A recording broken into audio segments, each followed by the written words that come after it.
ঘূর্ণিঝড়ের মতো প্রাকৃতিক দুর্যোগ এলেই চিন্তা বাড়ে উপকূলীয় জেলা সাতক্ষীরার বাসিন্দাদের, কারণ এখানে নেই পর্যাপ্ত সাইক্লোন শেল্টার।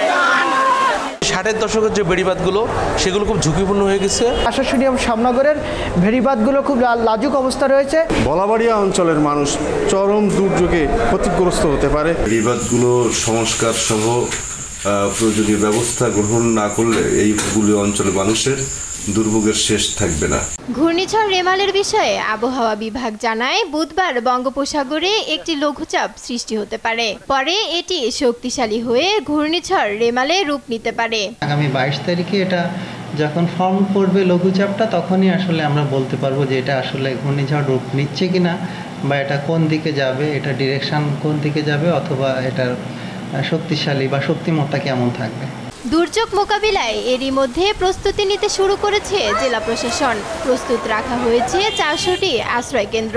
যে কোনো পরিস্থিতিতে স্থানীয়দের আতঙ্কিত না হতে বলছেন জেলা প্রশাসক। গতি প্রকৃতি এখনই চূড়ান্তভাবে কিছু বলা যাচ্ছে না, তবে আমরা সাতক্ষীরায় আমাদের প্রস্তুতি নিয়ে রাখছি। আমাদের উপকূলীয় যে দুটি উপজেলা রয়েছে, শ্যামনগর এবং আশাশুনি, সেখানকার সকল আশ্রয় কেন্দ্রগুলোকে আমরা প্রস্তুত রাখছি। পানি উন্নয়ন বোর্ডকে সতর্ক করে রেখেছি যাতে বাঁধ ওভারফ্লো হয়ে লোকালয়ে পানি প্রবেশ বা বাঁধ ভেঙে যাওয়া এরকম যাতে না ঘটে। 2009 সালের এই মে মাসের 25 তারিখে সাতক্ষীরা উপকূলে আছড়ে পড়েছিল ভয়ঙ্কর ঘূর্ণিঝড় আইলা। এবারও একই সময়ে বঙ্গোপসাগরে তৈরি হচ্ছে রেমাল। উপকূলবাসীর মধ্যে তাই আতঙ্ক বেড়েছে কয়েক গুণ।